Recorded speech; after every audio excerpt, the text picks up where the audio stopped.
नहीं, चुनाव जीतने के लिए ये राजनीतिक लोग कितने दंगे करा सकते हैं, कितने लोगों को मरवा सकते हैं। अभी 24 दूर है, उनको लग रहा है वो हारने वाले हैं, हो सकता है अभी और पता नहीं कितने दंगे करा दे। लेकिन हमारा एक उद्देश्य बन गया आज, हम अपने दलितों में और आदिवासियों में और पिछड़े वर्ग के अंदर जाकर इतनी जागरूकता पैदा करेंगे कि कम से कम SC ST OBC के लोग अपने बच्चों का दंगों में इस्तेमाल ना होने। साथियों, ज्यादातर लोग ये समझ लियो 98% लोग सत्ता को, राजनीति को ही सब कुछ समझ रहे हैं। उनको लगता है सत्ता हाथ में आ जाएगी तो पता नहीं क्या हो जाएगा, जबकि ऐतिहासिक रूप से साबित हो गया है कि केवल सत्ता से कुछ होने वाला नहीं है। क्योंकि उस सत्ता को साधने के लिए और सत्ता को चलाने के लिए सत्ता योजना बना सकती है, लेकिन उसका क्रियान्वयन तो ब्यूरोक्रेसी के माध्यम से होता है। और ब्यूरोक्रेसी में किस मानसिकता के लोग हैं उसका नजर रखना बहुत जरूरी है। और इंप्लीमेंटेशन में दिक्कत आए, कानून व्यवस्था में दिक्कत आए, या कोई कानून बनाते हैं उसको लेके कोई कोर्ट में चले जाए, तो इस बात पे भी निर्भर करता है कि कोर्ट में जो जुडिशियल ऑफिसर्स बैठे हैं उनकी मानसिकता कौन सी है। अगर उनकी मानसिकता मानवतावादी नहीं है, अगर उनकी मानसिकता में न्याय नहीं है, अगर उनकी मानसिकता में वर्ण व्यवस्था और जातिवाद व्याप्त है, तो ऐसे जजों से, चाहे वो सुप्रीम कोर्ट के जज हो, चाहे हाई कोर्ट के जज हो, जो लोअर जुडिशरी, हायर जुडिशरी के जजेज हो, उनसे न्याय मिलेगा इसकी उम्मीद बिल्कुल मत करना। और आपके लोग जीतकर संसद में जाएंगे, विधानसभाओं में जाएंगे, MP MLA और मंत्री बनेंगे, और आप ये उम्मीद करें कि वो लोग आपकी आवाज बनेंगे, आपकी समस्याओं का समाधान करेंगे, तो इस गलतफहमी में भी मत रहना। क्योंकि आजकल एक ऐसा चुनावी सिस्टम बन गया है जिसमें पैसा बहुत ज्यादा रोल प्ले करता है।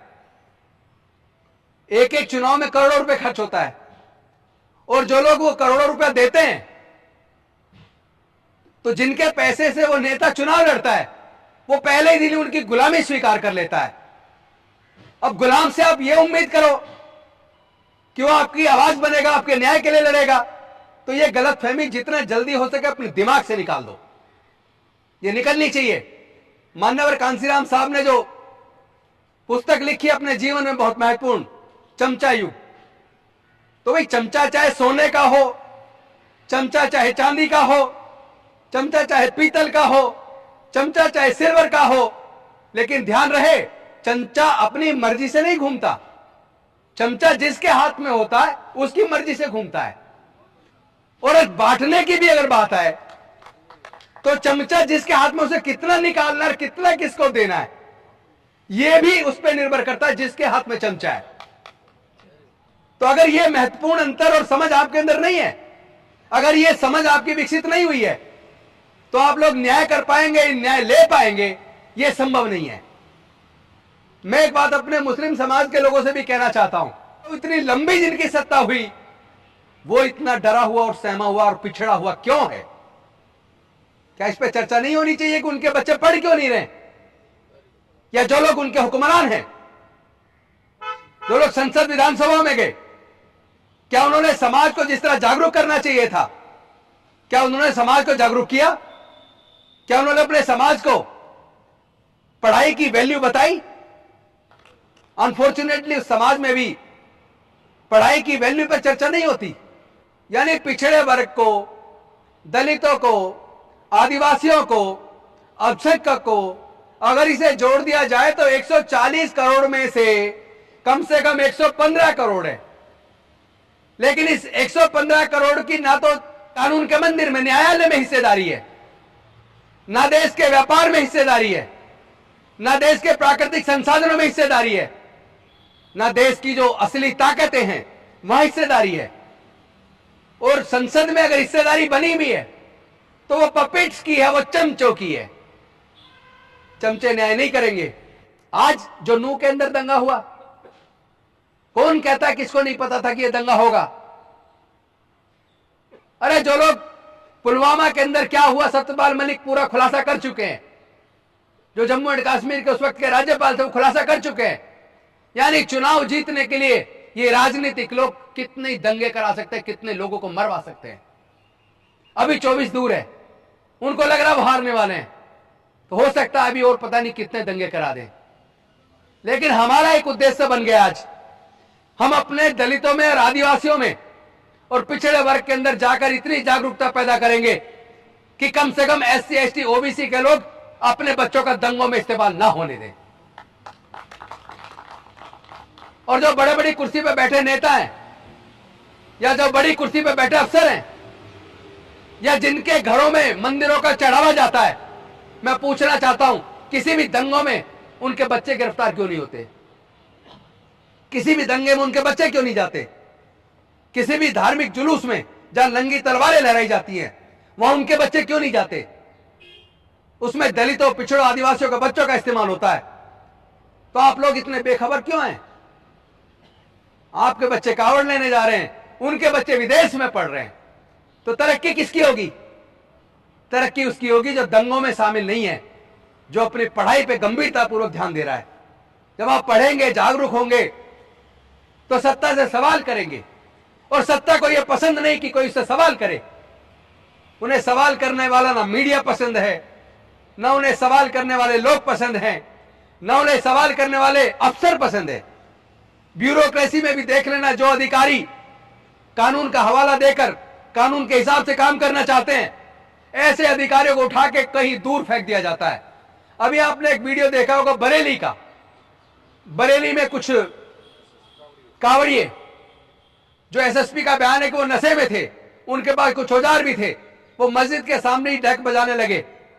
उन्होंने उनको कहा तुम्हारा ये रूट नहीं, दूसरी जगह से आपका रूट है, वहां से निकलिए। वो नहीं माने, SSP को हल्का बल प्रयोग करना पड़ा। शाम तक उस SSP को ट्रांसफर करके कहां लगाया? होमगार्ड में। यानी अधिकारी, जिस अधिकारी को कानून व्यवस्था बनाने के लिए, दंगों को रोक पाने में सफल होने के लिए प्रोत्साहित करना चाहिए था, इनाम मिलना चाहिए था, ऐसे IPS ऑफिसर को सजा देकर होमगार्ड में लगा दिया। यह परिणाम है ईमानदारी का। क्योंकि सत्ता चाहती नहीं कि अफसर ईमानदारी से काम करें, वो अब अफसरों को भी प्रताड़ित करते हैं। कहीं ना कहीं उन्होंने जुडिशियल ऑफिसर्स की भी कुछ कमजोरियां पड़ के उनको भी कंट्रोल में कर लिया है। इसलिए बहुत सारे सर्वोच्च न्यायालय, उच्च न्यायालय के निर्णयों के अंदर भी न्याय नजर नहीं आता। तो आप लोग जब परेशान होते हैं, दुखी होते हैं, तो आप लोग फिर कोर्ट जाते हैं।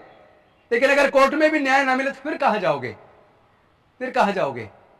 और उसके बाद बड़े आंदोलन की तैयारी है। 3 दिसंबर दिल्ली के रामलीला मैदान में पूरी तरीके से भारत के संविधान को बचाने, लोकतंत्र बचाने के लिए एकदम हम एक बड़े आंदोलन का आह्वान करेंगे दिल्ली के रामलीला मैदान से 3 दिसंबर को। बस एक बात ध्यान रहे, आप लोग कम से कम न्याय के लिए लड़ने को तैयार हो जाओ।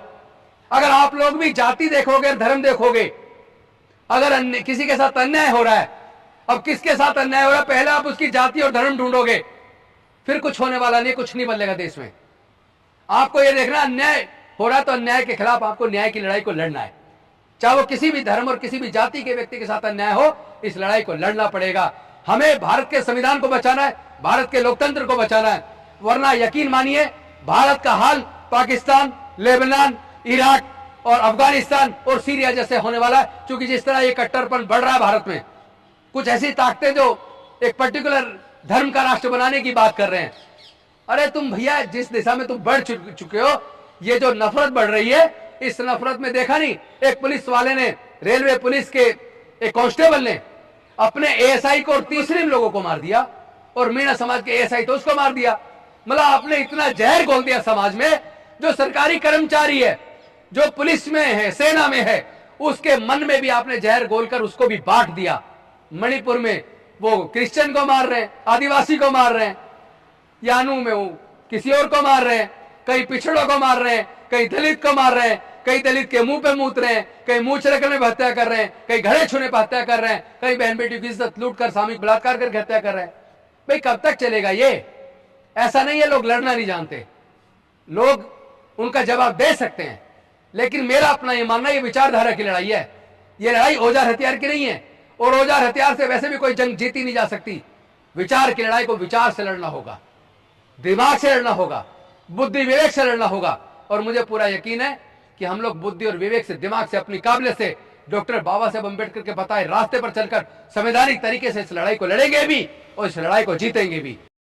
बहुजन ब्लू चैनल को आप सब्सक्राइब कीजिए ताकि पूरी दुनिया की खबरों आपको बता सकें। और वीडियो को लाइक कीजिए और अपना कमेंट बॉक्स में सुझाव जरूर दीजिए। जय भीम, जय भारत।